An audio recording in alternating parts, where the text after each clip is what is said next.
Hello, everyone. Thank you so much for being here today. I'm Timur Durrani, national reporter at the Globe and Mail, and I'm pleased to be your host and moderator today.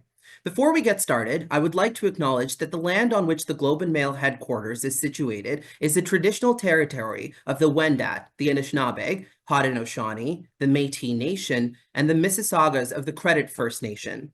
Winnipeg, Manitoba, where I am is based on Treaty 1 territory, ancestral lands of the Anishinaabe, Cree, Ojibwe Cree, Dakota, and Dene peoples. Manitoba is the homeland of the Red River Métis.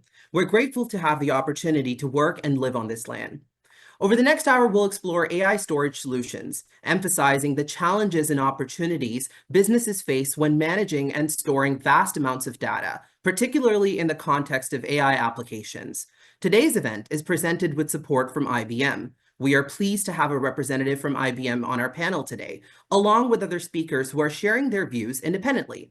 As we go along, please type your questions into the Q&A box on your screen, and we will get to as many as we can later on. I'll make sure I go through them. Let's introduce our panelists.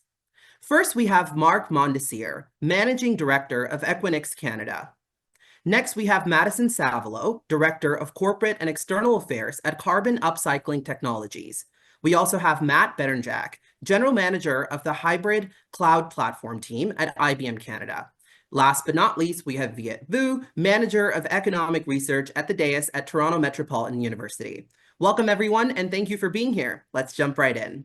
I'm going to start asking all these questions from all of you, and I'll go with you, Viet, first on this one. What types of data and information are stored by businesses that are utilizing AI applications? I mean, that's a really great question to start because the answer actually happens to be everything.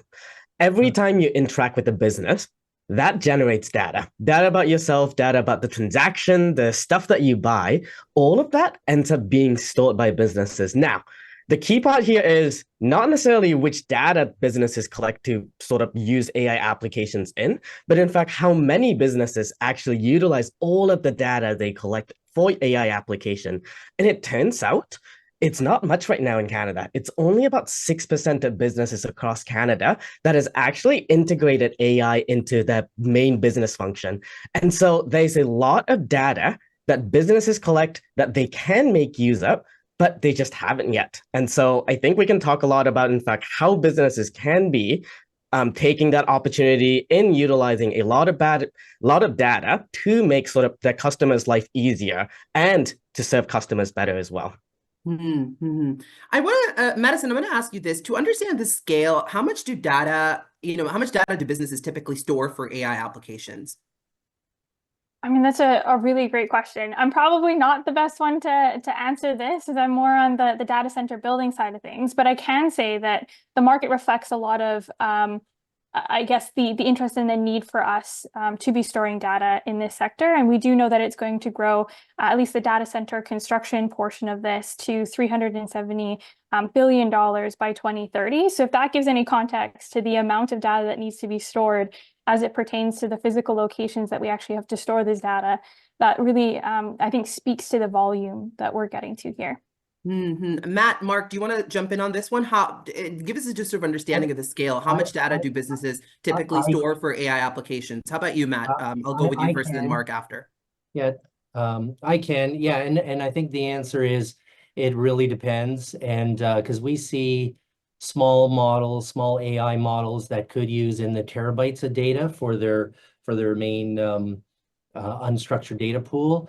But in other instances where we're really tracking data from multiple sources, both structured, unstructured, it can be in the petabytes, and it is frankly in the petabytes. I'll give you just a quick example. Let's say a weather monitoring system. That data collection is in the petabytes. But if we take a small language model, that could be in the terabytes. Mark, tell us a bit about the scale. Yeah, so maybe I can paint a bit of an analogy to try to bring this point home for folks if we look at it from more of a macro perspective. If you were to equate a grain of sand to a megabyte of data, and you were to look at the totality of every grain of sand that exists on the planet, you wouldn't be scratching the surface of how much data is being consumed to create these large language models and AI platforms today. And so maybe to take a bit of a step back, you know, one of the things that we think a lot about within our organization is, you know, where data sits, right? And so if you think about how AI and large language models are created, you really need three ingredients. You need neural networks, okay? You need sophisticated chips, right? Computer chips, and that's where the likes of NVIDIA comes in, among others. And you need more data than we could possibly fathom to actually create these large language models. And so what I think a lot about, you know, as a Canadian business leader on behalf of our organization and also the customers that we serve is, how is my data being consumed by these platform providers, whether they be cloud providers, whether they be large language model creators? How is that data being used to actually shape the capabilities of these large language models that I am then consuming? And there's something to be said about ensuring that Canadian sensibility, that Canadian values, Canadian culture is reflected in the data that is creating these platforms that are becoming more and more adopted by Canadian businesses today. Viet, can you tell me a little bit about the benefits of different data storage solutions as well? Like sort of walk us through a little bit on that. And then I'll come on this one with you, Matt. Absolutely. So often when we think about data, a lot of people might think that there's just one type of data. You know, all of our computers and iPhones have a hard drive. That is where all of our photos are being stored. It turns out a lot of that sort of hardware to store data is pretty cheap. But in order to train AI, you actually need the second type of data, which is essentially kind of a temporary data. The reason why you need it, because one of the fact about AI is that you need to be able to access, read, and write over that piece of data really, really rapidly, sometimes tens of thousands of times in a single second. And our hard drive just doesn't work that fast. And so that's why the cost of many of these AI started ballooning is in fact the cost of that really quick to read and write data, which we often call RAM or random access memory, which is that second type of data. And so for a lot of simple small model, quite frankly, we can run it on each of our laptops. And so there are a lot of AI models that you can actually collect all of the data, put it directly into your laptop, run the models, and then deploy that, all without needing all of these expensive sort of chips and server spaces. But that doesn't cut it when it comes time to train this massive models, things that we see like OpenAI doing with ChatGPT. That is when the cost started ballooning, not just to the thousands, but sometimes millions of dollars. And these massive set of interconnected sort of graphics chip that are often very expensive because everyone wants access to it. And so it's actually quite a polarized world where you don't really have a lot of solutions in the middle. It's either going to be really affordable or quite expensive on the get-go. You know, Matt, tell me a little bit about that as well. What do you think about the different storage methods and solutions currently available in this way? And I think all the panelists we're all talking to the same thing, which I think is great. So from a solution point of view, you know, somebody mentioned that it's all about the data, and the data is really critical, and it's critical where it's stored from a cost point of view. So what's really key is that layer, that software-defined storage layer that defines how the data is collected, how the data is organized, how it's analyzed. So that's a really key part. So thankfully, this is a fairly mature solution portfolio as far as the industry goes. So really great products that do that data management. And then just to build on something one of the other speakers said, when it comes to AI workloads, you're in a lot of cases heavily dependent on the processing capabilities. So things like GPUs. Now there are different AI workloads. There's intensive training workloads. There's inferencing workloads. There's archival style AI workloads. So just as far as solutions goes, one of the things we're really pushing on is integrated solutions. So solutions that contain both the GPU capabilities, the massive scalability, right? So at the beginning, I talked about the range, right? They can be small, but they can grow very quickly. So you need that fundamental storage platform that can scale real quick. And then containers are a big part of the strategy that we're seeing with our clients. And then finally, actually integrating the generative AI software or the AI toolkits themselves into whether it's an appliance or a solution. So it's really all those things. I know that that's might sound like a lot, but that's partly why integrated appliances are really key for this market. Madison, I'm wondering from your perspective, what are the energy and power requirements of data centers and storage facilities? Yeah, really good question. I mean, we're more on kind of the data construction side of things. So, we really focus on low carbon alternatives for building these buildings. I can say as an upfront kind of sustainability cost, 80% of the embodied carbon within one of these data centers come from heavy materials like cement and steel. So that's a big piece of it. The operational I guess expenditure as it comes to emissions is really quite high. That's why we're seeing a lot of the renewables trying to be implemented right next to these data centers or sourcing from them where possible. So you also have some pretty big infrastructure that also needs to be developed for meeting the needs of that renewable power that's hopefully going to be powering these data centers as well. But that's something that we're seeing quite heavily, and there's very few solutions to offer this space as it comes to reducing the embodied carbon and even the operational emissions from these data centers. I'm going to ask this question. Yeah, Yeah, please. if I could jump in quickly, right? On the operational side, one of the things that so many people I don't think appreciate is that these machines run really hot. And so, in fact, most of the energy that you're using to run these data center is just to cool these things down. Because sometimes as these sort of chips operate, they can reach temperatures of upwards of 100 degrees, which is enough to boil water.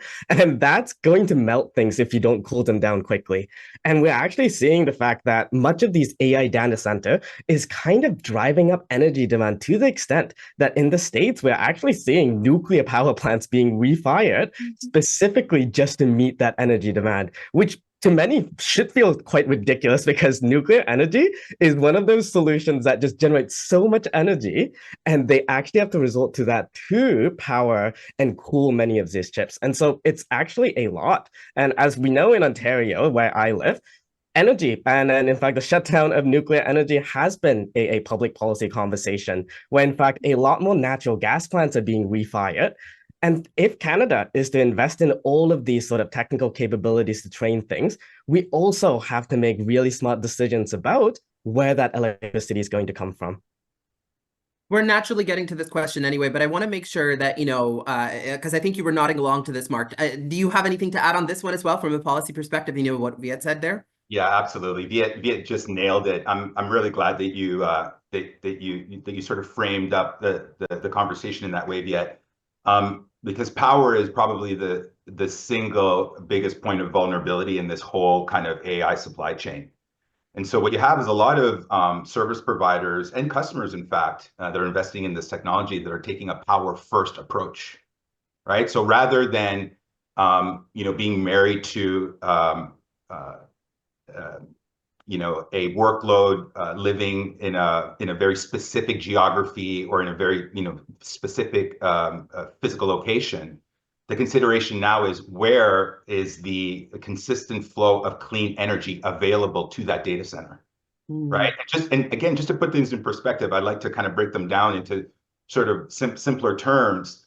But if you compare an inquiry on ChatGPT to a regular Google search, it is said that ChatGPT query takes up anywhere from 10 times to 20 times more power than a regular Google search, right? So as companies think about adopting these these artificial intelligent technologies, whether it be large language models or robotics in process automation, any of it, there certainly needs to be a consideration for power management strategies that not only include the availability of power, but back to the point that Madison was making, sort of carbon neutral type of strategies. That way we're being as efficient as possible in utilizing these vast amounts of power.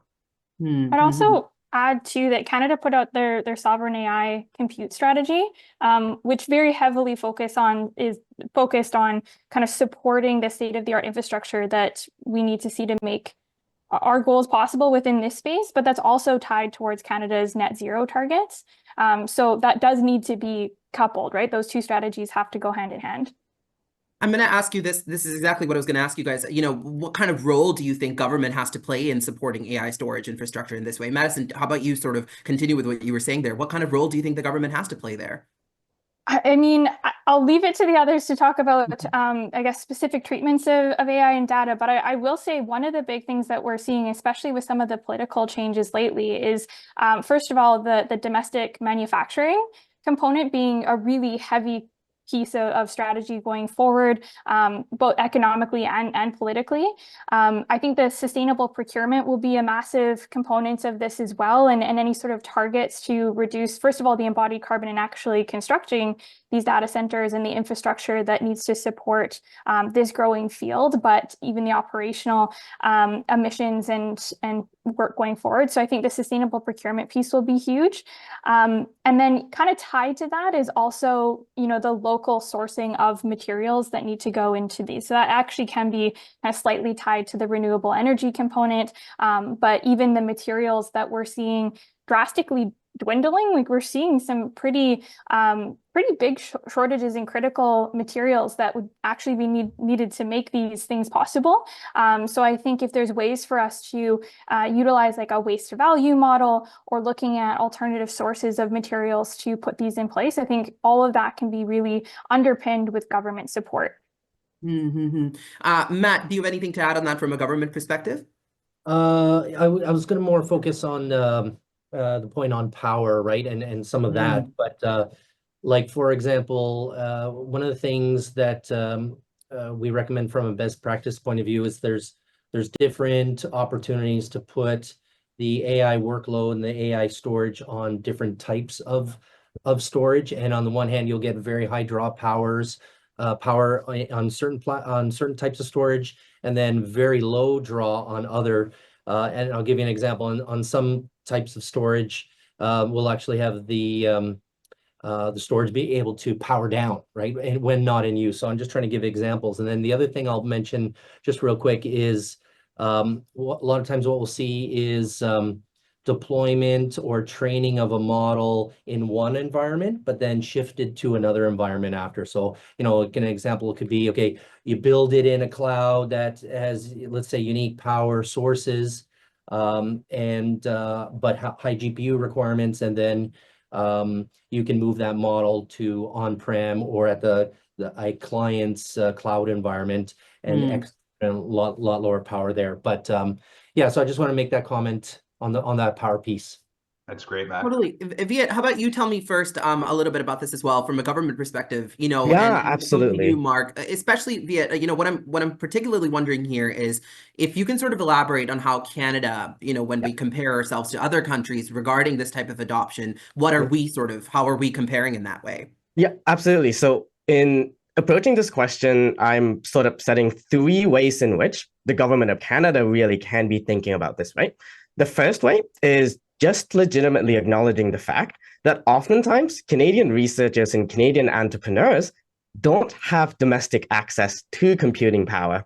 Oftentimes, they actually have to access their computing power through a cloud service, let's say through Amazon Web Services or Microsoft Azure, where a lot of those service spaces actually exist in the States. And look, 2 months ago, I would have said, maybe that's not such a huge deal, but in the development of the past 2 months has really made us reflect on what that economic integration to the United States look like, and perhaps emphasize that need to build sort of compute capacity in-house directly in Canada.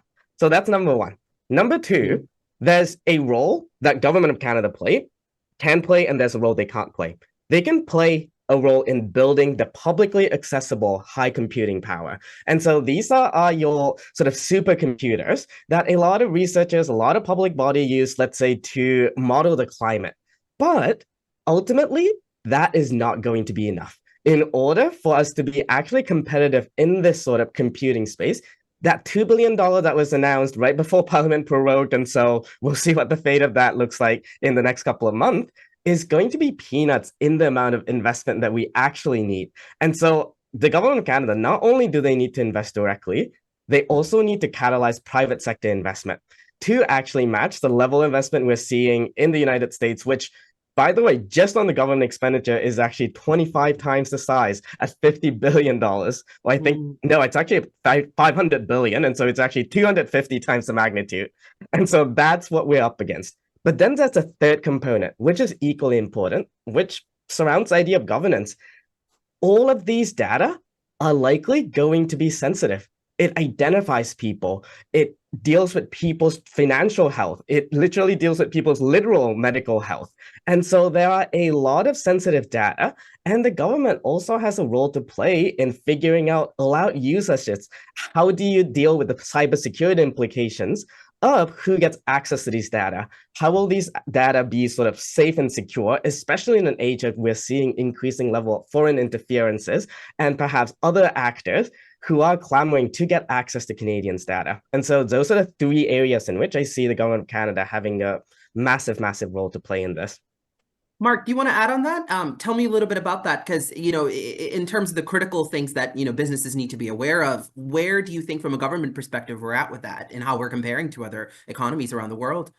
I love this part of the discussion. I spend a lot of time on public policy as part of my role. And, very similar to the way Viet kind of framed this up, I would also say that it's three things with a little bit of overlap to what's already been shared. The first, we're going to come back to power again.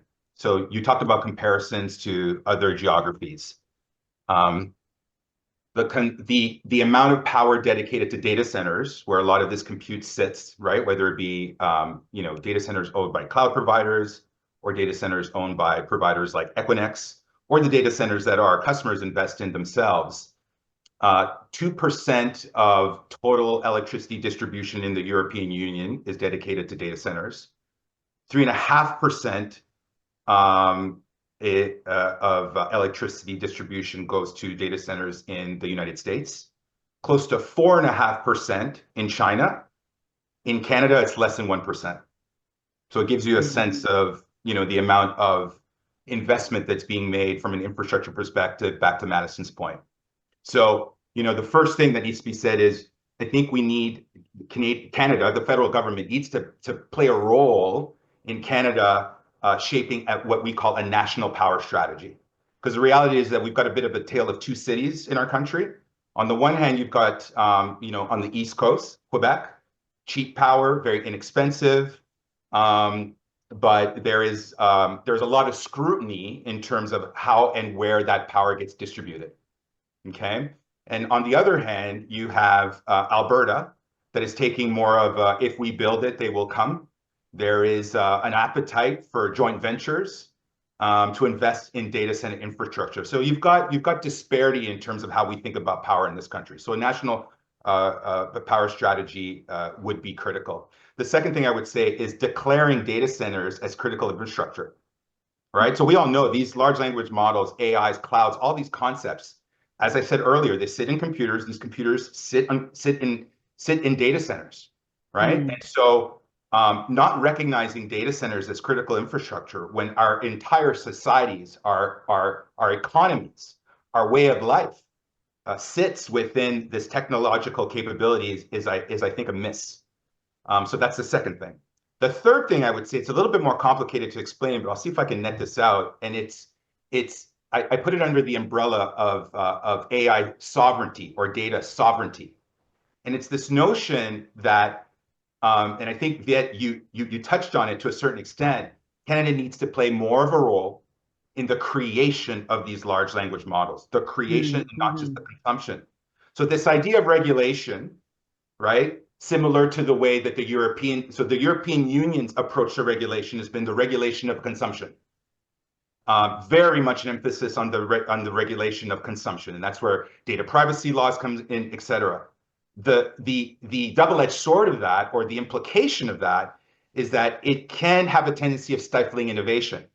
And so there are some, large organizations, Facebook, Google, AWS, and even OpenAI, that hesitate in deploying some of their capabilities within Europe because of these tough legislations. So that's on one end of the, on one end of the spectrum. But on the other end of the spectrum is this idea that Canada needs to play more of a role in the creation of these large language models for some of the reasons that Viet has touched on already. One of which that we haven't discussed, and I'll end on this note because I think it's a very, very important topic, and it came up even in yesterday's liberal leadership debate. As I mentioned earlier, these large language models are created and their capabilities are created on data. OpenAI's data, or capability rather, platform, originally, a lot of that, the platform itself, a lot of it was trained on, without getting into specifics, mostly American data.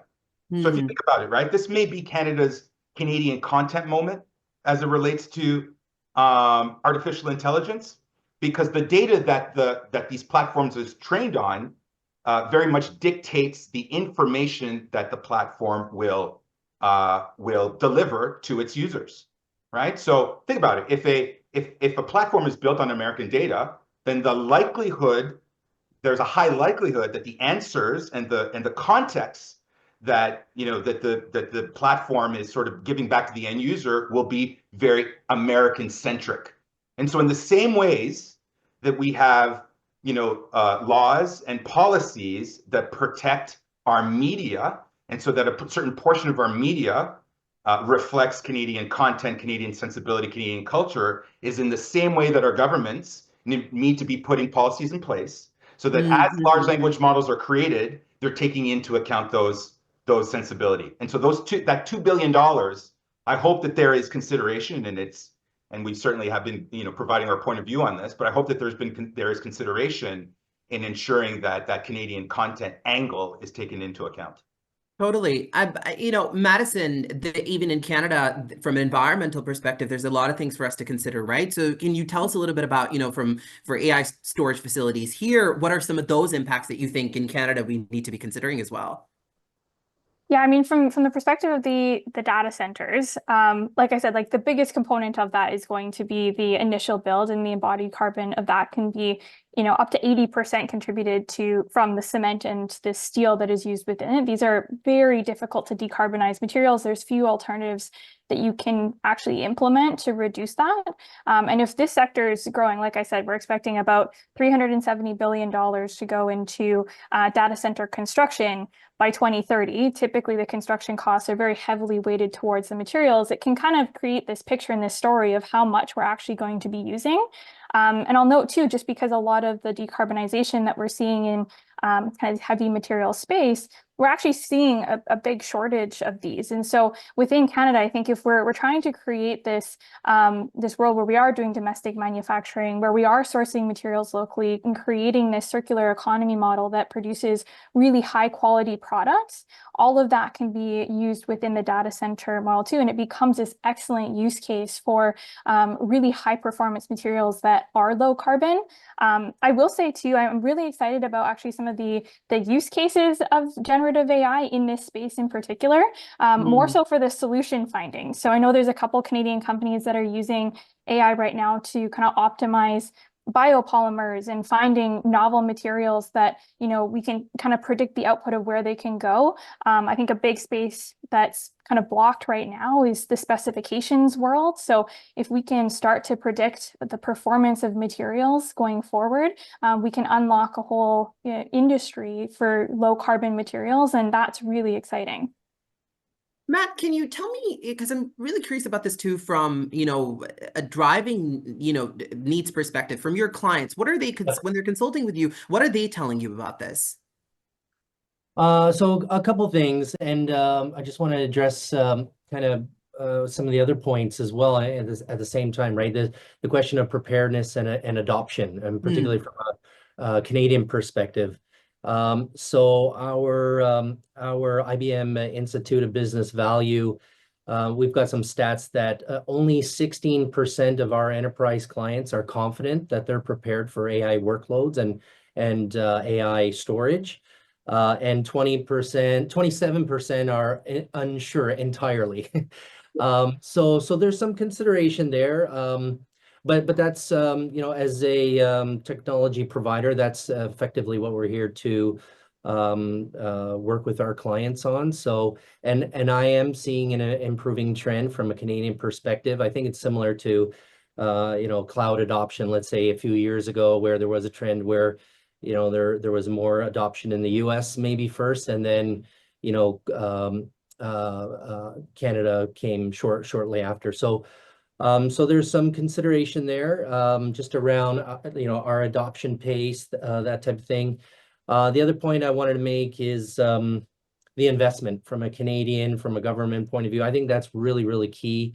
And that can take a number of different forms, as some of the other speakers mentioned. It could be, investing in our HPC or super cluster environments. It can be our software development labs, as an example, which we have a large one in Canada, where a lot of our work around AI and generative AI and development of our models occurs. So really agree with the points around investment. I'm not too worried about the adoption part. I think that's coming along, and I could say that firsthand from a client point of view. So I have a number of clients, and they're all industries. They really are all industries. So I really can't point to an industry. And it's taking all forms, small and large, and on different platforms as well. So overall very positive, I think, is my impression on adoption. I'm gonna, we're now around the halfway mark, so I want to switch gears just a little bit towards solutions, right? Because I think this is something where all of you can sort of really tell us a little bit about for businesses, really for everything, right? And Viet, I'll start with you on this. One of the things you mentioned was data security and privacy. Can you tell us a little bit about, how solution providers can sort of fit in here? What is something they can work on to provide that type of security and privacy for this data? Absolutely, right? Whenever we talk about data security, really any form of cybersecurity whatsoever, the word to focus on is trust. Look, the reality is whatever data that you have online will likely be leaked. It's a matter of when, not an if. And so what matters in building that trust is how you treat those victims whose data is going to be leaked. Everyone here, or at least I hope not everyone here, but many people here have probably gotten involved in a credit card fraud of some sort, where your credit card information was used to make purchases that you didn't authorize. That will happen. And so when we're talking about cybersecurity, sure, we should be making investment in preventing it from happening in the first place, but it's much more about how do you create a trusting system from the get-go, so that, hey, when a customer interact giving data to train these models, they're confident not only that their data is generally going to be secure, but if their data is in fact compromised, that they're going to be made whole, that they're going to be compensated or protected in some format. And so that idea of trust is super important. But the second, right, is the broader conversation on what does security and privacy mean in the applications of AI. The reality is people, in fact, I think, willing and understand the different trade-offs that exist. We often actually compromise our security for utility and usefulness. And we realize that sometimes that is, in fact, a necessary cost. And so I do think a lot of solution providers also need to clearly articulate the actual social business problems that they're solving with AI. And that's also a place where I'm not particularly seeing for that to be a Canadian strength at the moment. In a research that we did with Future Skill Center, which is another group within the university, we actually found that Canadian businesses that adopt AI doesn't yet see an immediate productivity improvement, sort of 1 to 2 year post-adoption. And so the value proposition of this technology isn't even yet clear. I'm not saying that there isn't a long-term value here, but we have to recognize that this is going to be a messy process with lots and lots of experimentations, lots of failure, and that this is not necessarily a silver bullet. And I do think that that acknowledgement, that truth-telling, will also help build trust as well, because we're actually being honest with people about what this technology is. And by building trust, you can then build an actual robust ecosystem that protects people's privacy, but also ensure that people feel that if their privacy is compromised, they can in fact be addressed.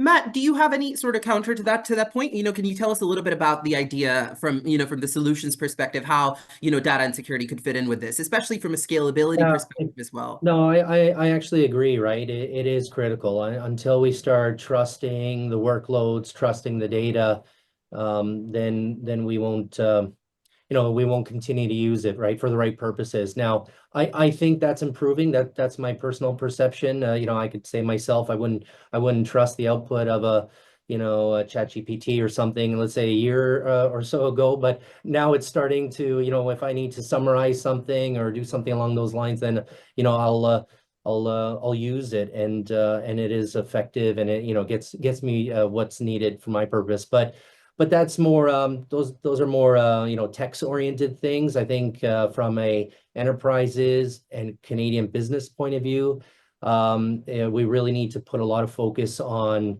data resiliency, which is it's a broad topic, but it factors in cyber attacks, ransomware, and our solutions. We really focus on not just protection, traditional protection, but early threat detection and anomaly detection. So we have a lot of that now integrated into our AI storage products. So, and that's key. It's critical. So, yeah, key part to the solution. Mark, can you tell me about some of the challenges, in maintaining this data integrity? Sort of just add on that a little bit about this, specifically for AI adoption here. Yeah, another topic that I'm just in love with. I really do eat this stuff for breakfast. So thank you for this conversation. At the root of everything that we've just talked about is data, right? Data management. And I think, again, taking a slight step back, whether you own the data centers and the compute equipment, whether you are leasing that compute or the space and power of that compute within a co-location facility or completely renting it from a cloud provider, you are always responsible for your data. Your data is yours, and your data is ultimately, intellectual property of your organization and likely its competitive advantage. And so what I like to encourage business people to think about, and I'm still baffled that after 5 years of pretty heavy adoption of this cloud, within this cloud and digital infrastructure space, how few organizations think about cost modeling and ROI modeling around the different ways that they can be consuming this technology. So you talked about solutions. What I would say is at the top of the list, especially for new entrepreneurs, as they think about the adoption of this stuff, is putting in place cloud economic practices, otherwise known as FinOps practices, to start getting a sense of the measurement of some of these costs, depending on how it is that this technology is being consumed. If you are consuming these technologies from the cloud, from clouds, whether it be Azure, et cetera, or OpenAI, which is another kind of cloud, right? It's delivering AI capabilities, but through a utility model. The cost of consuming that technology differs from the cost of purchasing your equipment outright and the buildings and the power that support them. And so putting in place a practice where you can sort of in a dynamic way able to measure those costs, right? And to be able to understand those costs is imperative. And maybe the last thing that I'll say, because I recognize that we probably have a lot of IT leaders in the audience as well. As IT leaders shift from managing their own equipment, managing their own data centers, to consuming more and more of these kind of utility type services, they're actually transforming their own roles, right? They're going from being sort of the maintainers of infrastructure to the providers of a technology experience. They are now in the cloud broker business, knowing that many of these organizations rely on multiple vendors to support their end users. And so there's a whole new host of considerations when you're in the business of providing a strong user experience, not to mention challenges like chargebacks, like how do you literally charge your different departments for the services that you're providing them? So there's a lot to be considered here when it comes to driving a positive experience, managing the right costs, knowing that not all costs and not all workloads are created equal. I want to get to the IT sector with you, Viet, in a little bit. But first, with Madison, because I want to address this as well. Where there are challenges, there are also very innovative solutions that come out of this conversation, right? So, can you tell us a little bit about some of those solutions again? Maybe perhaps from an environmental and perhaps a power sort of situation, right? Like, can you tell us a little bit about some of the innovative things that you're seeing? Yeah, absolutely. I mean, definitely covered the power question there, and some of the solutions that are coming out of this are maybe a bit bizarre or kind of out there. Just to give the context of how much power is needed, something relying on things like nuclear is a wild concept for this. Although, if that can expedite some of the technology and the deployment of that globally, and the acceptance of it, I think that is a huge win, right? We do need that to be online and see that grow and that type of renewable energy. I would say from our perspective of the actual infrastructure side of things, there's a lot of really interesting new technologies that are coming out to meet the needs of a low carbon future. I think of things like the steel industry transitioning all of their kilns and basically their furnaces to more electric sources. This is massive for the sector, right? That's a very hard to decarbonize space. Lots of steel is used within these data centers. The other ones that we're focusing on are more on the concrete side. And we actually pair our technology, which is a carbon capture and utilization technology, to create essentially cement replacements within the concrete mix to create a high performance, low carbon alternative that can be placed in, any region really. We're kind of taking this hyper local, global kind of stance where we can create these materials out of local waste materials and upcycle them so they can be used within the infrastructure sector. So tons of solutions that are coming out of this space. I think the biggest thing that we can do to support this throughout the value chain, whether that's all the way upstream to where we're sourcing our cement for these, or downstream right to the owner of a data center, is making sure that we specify those low carbon materials. That's huge. That unlocks the door for all of these new materials to come forward. It expedites what we can do from a project rollout standpoint. So if I have to speak to the challenges, but maybe also the opportunity, it really is in the specifying of these materials of renewable power and really being able to expedite the use case of these. We're getting a lot of questions already, so I want to make sure that we have time for that as well. But Viet, can you tell me a little bit about the IT sector here? You've mentioned before that the DAIS has been analyzing, key adoption trends within the sector. What are some of your findings about this?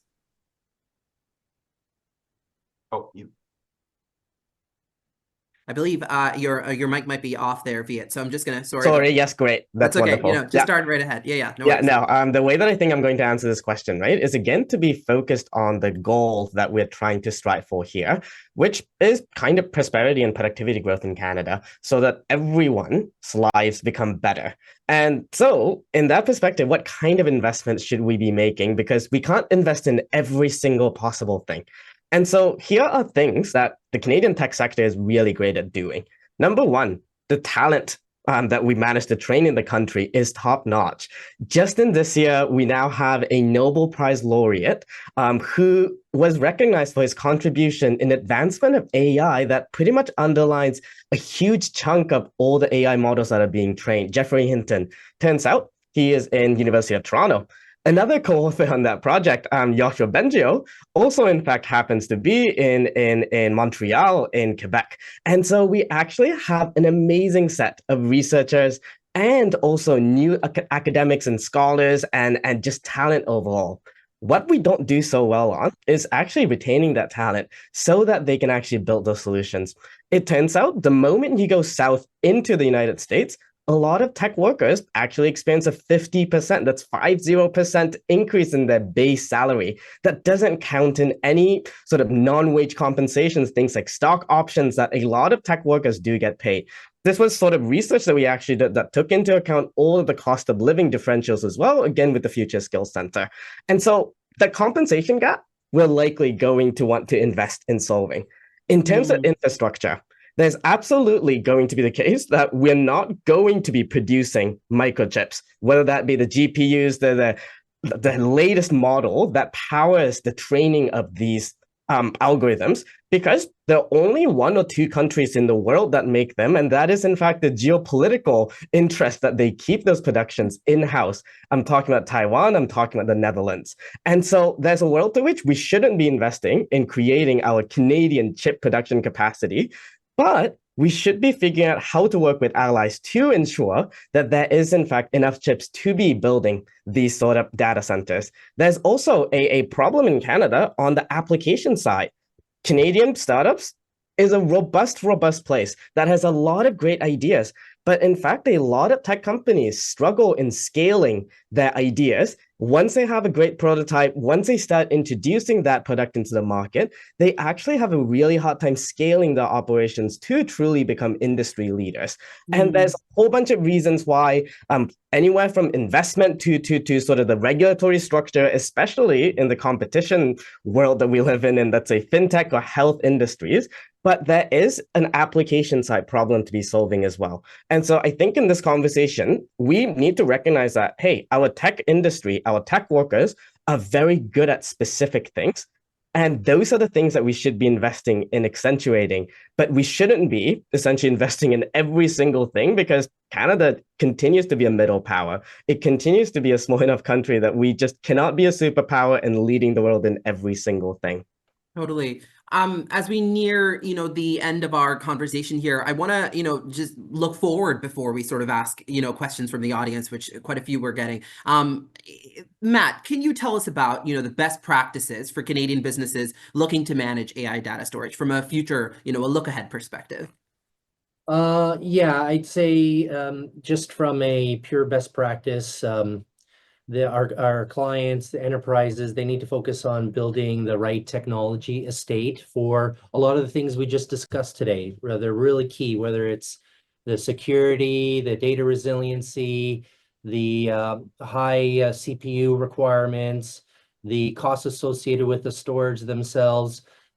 Fortunately, the solutions, the IT solutions are well developed, so I don't think the shortage is there. It's really just the know-how and the skills, and for our enterprises to build up in that space properly.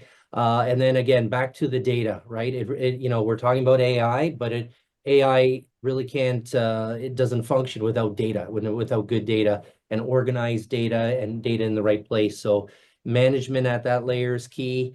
Yeah, and then the only thing I'll say, just back to some of the earlier points, what are the opportunities from a Canadian perspective?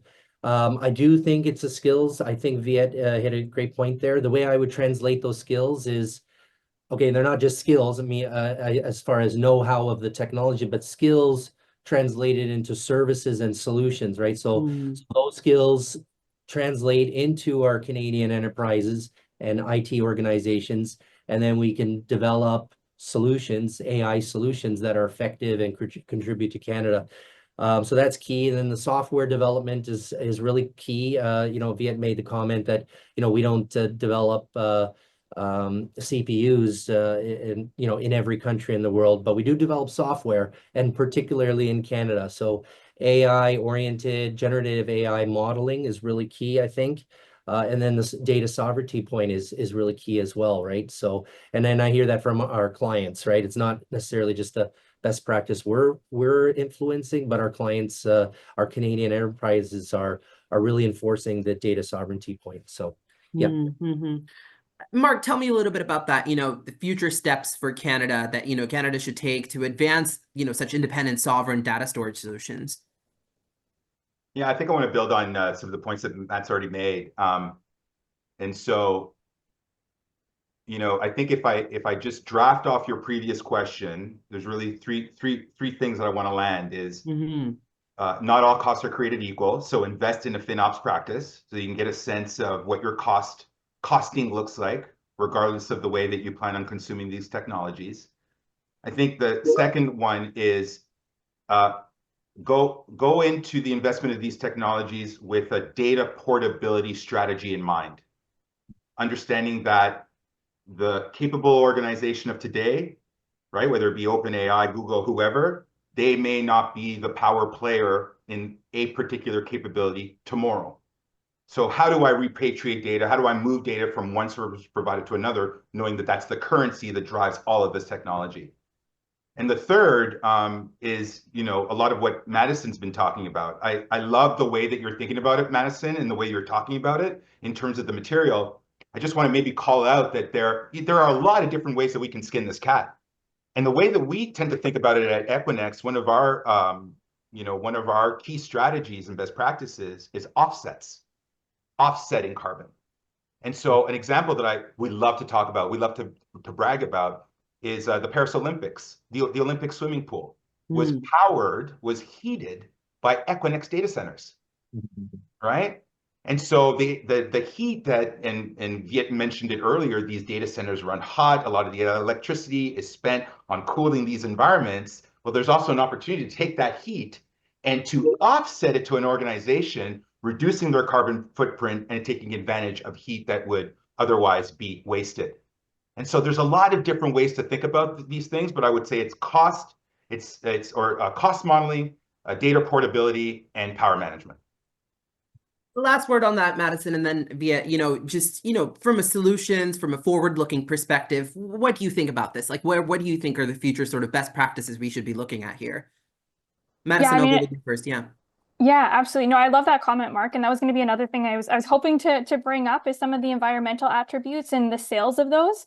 And essentially what you can do is really kind of disassemble or take away the physical product and sell that as one solution, and take the environmental attribute or even the green premium of a low carbon alternative and sell that into a voluntary carbon market, which is fascinating. There's new mechanisms that are coming out in this space, more so around book and claim systems. So very similar to what you see in the power sector, you can also do that with physical materials. And that's going to be really interesting, especially to this point, there's a lot of solutions out there that haven't necessarily hit full scale and may not be available in every region where we're scaling up data centers.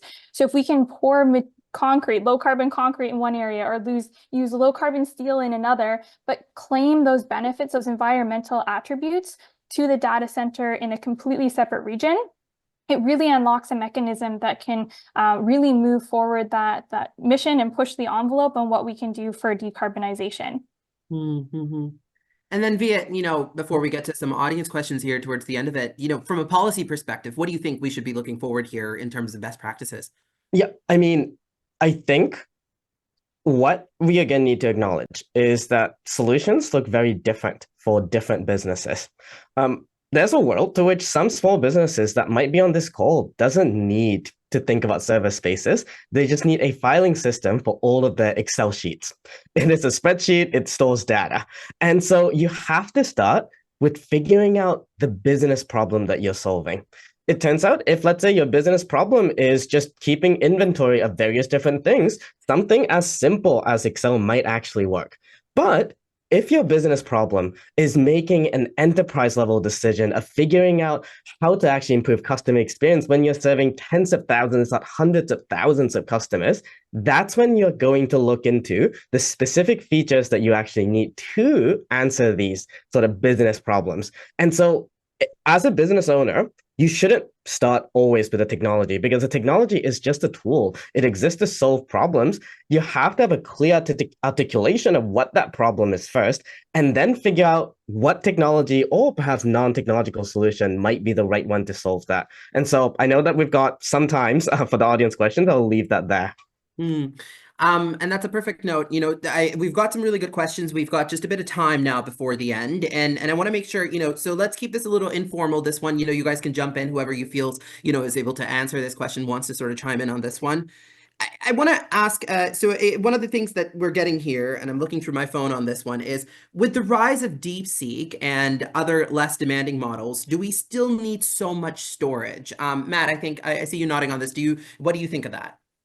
Yeah, and DeepSeek is unique, particularly as we compare to ChatGPT, for example, right? So these are large language models, right, with a very specific purpose, which is take input and then provide an output, whether it be text or, images, that type of thing. And, I think what DeepSeek showed the world was, hey, you don't need to spend hundreds of millions or billions even to develop and to train a large model like that, right? Now, it did take millions to develop that model, right? And that was a very specific instance. What I mean by that is we trained a large language model, right? Just in the context of Canadian enterprises and storage, there's a lot more to AI, to our business needs, things that Viet was talking about, right? We got to really look at what strategy a particular enterprise, why are they using AI? And it may have nothing to do, frankly, with a small language model or a large language model. So I think context is important. I think that was an excellent technology demonstration that says you don't need the hundreds or the billions to do this. But you know, I also think there's a lot more to the AI story. Yeah. We have a little bit of If I time for could- a couple questions. Viet, I'll come back to you just in a second. I Okay. just want to make sure that our events team, there's a note we want to make sure for our audience members here, please take a moment to check your inbox today after the event. We'll be sending out a survey regarding our discussion, and we'd really greatly appreciate if you could take a minute to complete it. Viet, how about you chime in on that one? Yeah, no. So I think there are two things that I'm going to add. Number one, we should be taking the claims that DeepSeek has been making on the efficiency gain with a lot of salt, right? Because there's a level to which we shouldn't be believing in the direct claim that is being made about the efficiency. There's already been discourse about the fact that, hey, they actually likely used a resources that they didn't account for in that training cost. But there is a broader point here, which is that phone, Timur, that you are literally used to cost a whole lot more in order to get the fraction of a power. Technology, as it gets better, also gets cheaper. In fact, that is one of the cardinal rule of technology that we have followed for the past couple of 100 years now. The first prototype is always going to be the most expensive one. And if it is being developed right, it gets a whole lot cheaper. I think the common anecdote that our phone actually can power the Apollo sort of like space shuttle that ended up on the moon. That is an incredible thing, and we achieved that in a couple of decades. There's no reason for us to believe that, OpenAI large language model will follow a different trajectory. It does matter though, because there is a constraint. There are sort of enterprises that is bidding the compute access pricing up because they cannot access it. And so there is that piece where you have entrepreneurs who are trying to create AI solutions, who are trying to build these models, and they just simply do not have the infrastructure. And so this infrastructure isn't just about building the next large model. It is also about ensuring that anyone with an idea can in fact have the resources to create that and then operationalize that idea. Mark, Madison, we have just 2 minutes to go, so I'm going to quickly seek, something from both of you on this question. How can we get the private sector to drive construction of data infrastructure? How about you go on this first, Mark, real quick, and then Madison. Can you repeat the question? I'm not sure if I understand. How can we get private sector to drive construction of data infrastructure? I guess more they're kind of thinking about the buy-in from the private sector, like what more we could kind of use with this one. Well, look, I think there are very few organizations that want to get back into the business of building out data center infrastructure. I mean, most I would say that many organizations, maybe not most, but many organizations that are thinking about consuming this technology are not in the business of technology. You're thinking about government providers, healthcare providers, et cetera. So there's an opportunity to team with service providers, whether it be cloud providers, co-location providers, et cetera. But what I would like to put the emphasis on in the couple of minutes that we have left, it goes back to something that I said earlier. Whether you own the infrastructure, whether you're leasing the space and power to house the infrastructure, or you're using cloud providers, the data, the management of that data is at the heart of the strategy. And so thinking about that data as your own, right? None of what was announced with respect to DeepSeek has anything to do with data storage. It had to do with the compute power to train the large language models. As it relates to managing your own data, securing your own data, ensuring that your data is portable so that it can be used across different service providers, that remains the sole responsibility of the organization that is generating that information. Madison, real quick, just, can you give us just a last sort of word on this, the private sector specifically with the construction of data infrastructure? Yeah, absolutely. Super quick. I think if we can use data center construction as a test bed for new technologies and being able to use this as kind of the launch pad of these as best practices going forward, I think that would be outstanding. I'll leave it at that. Great note to leave it at. I think we have to leave it there. On behalf of the Globe and Mail, I would really like to thank you all, Mark, Matt, Madison, Viet. Thank you so much for being here today. A special thank you to our sponsor, IBM, for making today's event possible. And of course, a big thank you to all of you in the audience for tuning in. We'll display a QR code on the screen, allowing you to complete our survey. A link to the recorded webcast will be sent out to all registered participants within the next 2 weeks. Thank you again, and enjoy the rest of your day. Thank you.